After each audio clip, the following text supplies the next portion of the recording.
I think many people like Hanukkah because it's the most aesthetically pleasing festival. What can be more beautiful than lighting candles every night on a masterfully crafted Chanukiah that comes in all shapes and forms. Perhaps this is the main festival in Judaism that is open for fine arts. And the Chanukiah, partly, probably, influenced by Christian culture, by Christmas and Christmas decorations. But not only, not exclusively. So what can be more beautiful than lighting candles on a stunning Chanukiah, reciting a couple of blessings, and eating donuts and latkes after? Short, beautiful, and home-based ritual. However, this festival has more than just a pretty appearance. You might be surprised, but there is not much written about Hanukkah in early rabbinic literature. If you would read the entire Talmud, comparing to other festivals, there is very little written about Hanukkah. Perhaps partly because the early rabbis didn't like the militaristic history of the festival, or partly because the tradition of candle lighting hadn't been formed or hadn't been unified yet by the 5th century of the Common Era when Talmud was finalizing its form.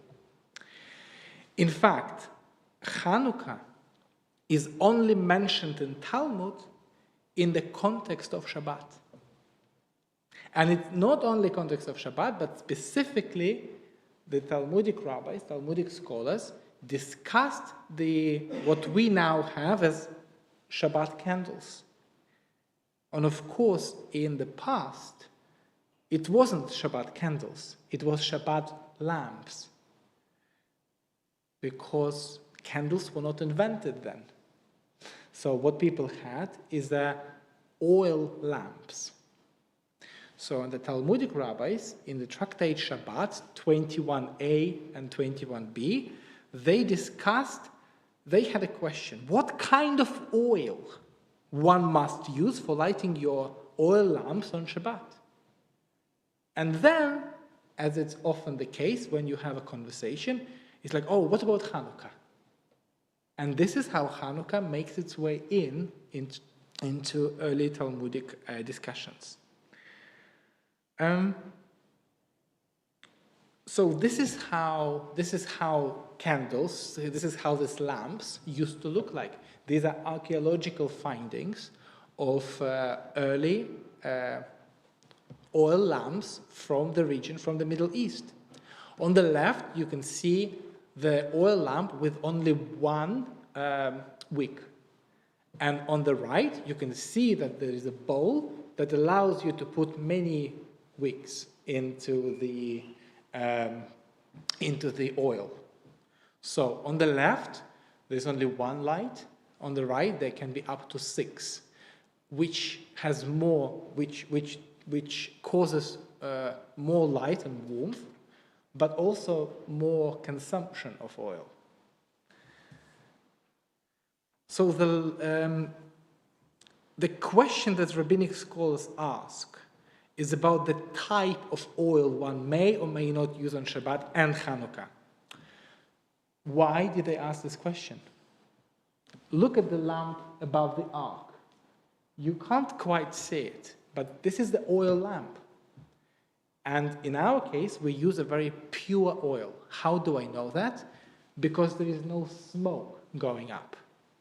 And the fire that's produced by this oil is quite stable and very steady.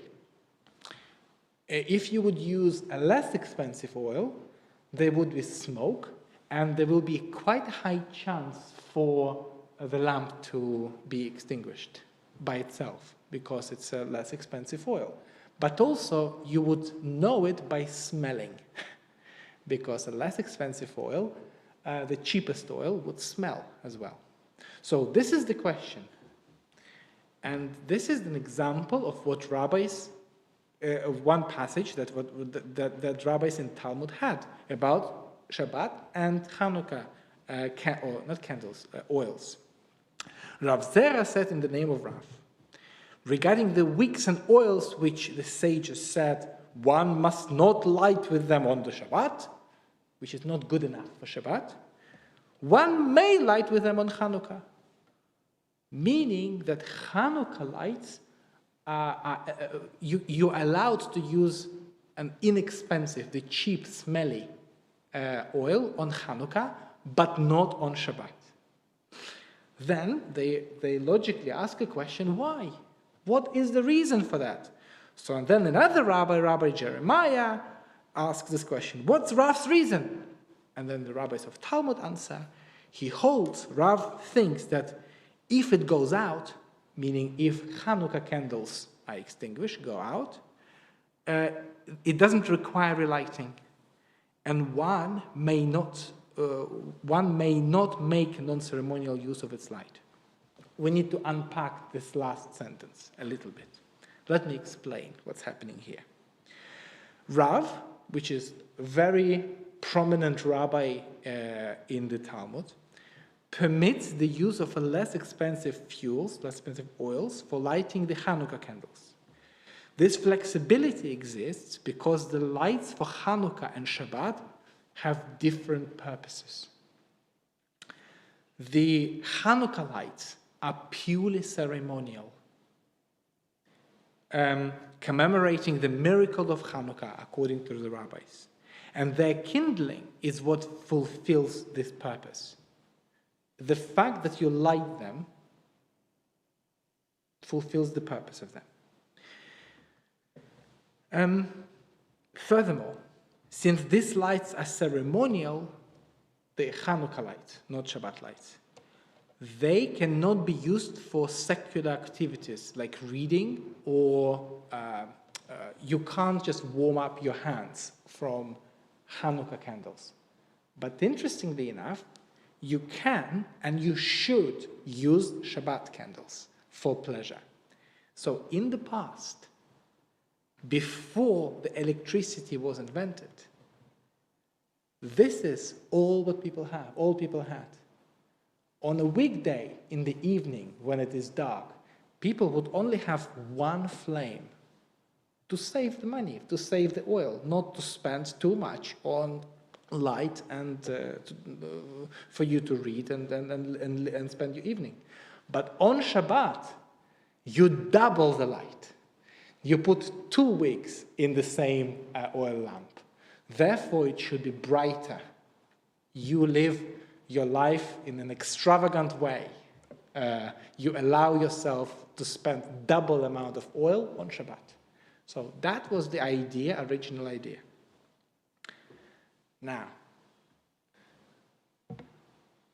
there is a reflection, a beautiful meditation about Hanukkah that I recently read, thanks to a direction by my friend, Rabbi Sarah Grabina, who directed me to the Facebook posts by Rabbi Sharon Cohen Ainsfeld, who is the president of Hebrew Union College. Not Hebrew Union, Hebrew College. She began writing about the sense of purpose that her job and service as a rabbi gives her. However, what followed was even more important. She writes, not yet.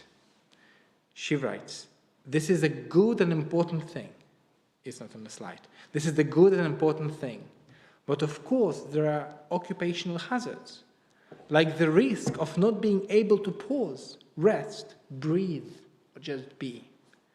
Like many jobs, the job of a president of a Jewish institution and the job of a rabbi sometimes have this risk of being on all the time, like many other jobs. Like the risk of feeling if we are not being useful, we are somehow not worthy. As an antidote to these risks, the Rabbi Anisfeld wrote, I want to share this meditation on sacred uselessness as we move into the Shabbat of Hanukkah. Again, it was relevant last week, but I think it's relevant today as well. This is what she wrote. Hanerot halalu, a meditation on sacred uselessness. Hanerot halalu she'anu madlikim kodesh hem. These candles that we light on Hanukkah are holy. And we are not permitted to make use of them. Rather, we are only to look, to stare at them, in order to give thanks and to praise your great name. And she continues, in a world where everything and everyone seems to so relentlessly at risk of being turned into a transaction, Chanerot alalo, this formula that we recite while lighting Hanukkah candles, reminds us with a few simple words, be careful. Not everything has to be useful. She continues, this is my personal meditation on Hanerot halalu for this Hanukkah. Be careful, not everything has to be useful. Be careful. Not everything has to be useful. More than that, you are not permitted to look at these candles with hungry eyes. Amen. Don't ask what they can do. Don't ask what you can do. Don't ask these candles. These candles are useless. Their light is not for reading, working, making, doing, selling. Amen. These candles that we light are holy. Kindling them is the easy part. But if we linger, relent, just look with the eyes resting, searching for nothing, only words of gratitude and praise on our lips, we too will be kindled, useless and holy. Amen.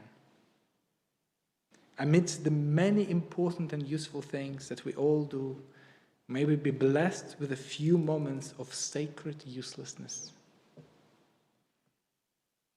So in the past, in the time before electrical lights, Shabbat candles were used for purpose of lightening, of illuminating our homes.